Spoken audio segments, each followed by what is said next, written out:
Mbunge wa Matayos Geoffrey Odanga ameitaka serikali kuweka wazi kiwango cha karo ambacho wanafunzi wanaojiunga na gredi ya 10 mwakani wanapaswa kulipa. Odanga amesema kuwa licha matokeo ya mtihani wa KJSEA kutangazwa juma lililopita na Waziri wa Elimu Profesa Julius Migos Ogamba, wazazi wangali katika njia panda kuhusiana na kiwango cha karo wanachostahili kulipa wanao wanapojiunga na sekondari ya juu.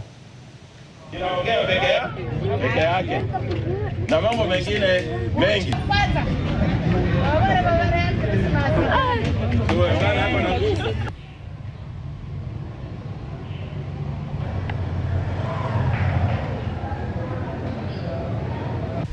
Ninajua kwamba afisi ya education walichukua shule yetu, tuliandikishwa, so tunahitaji kuwa katika ile orodha ya mashule zenye selection ikifanyika pia tutapokea wanafunzi.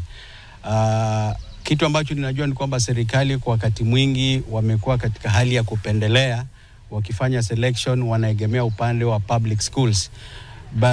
Nataka kuomba kwamba serikali ipate kuelewa ya kwamba pia private schools wako mara nyingi tunachangia pakubwa.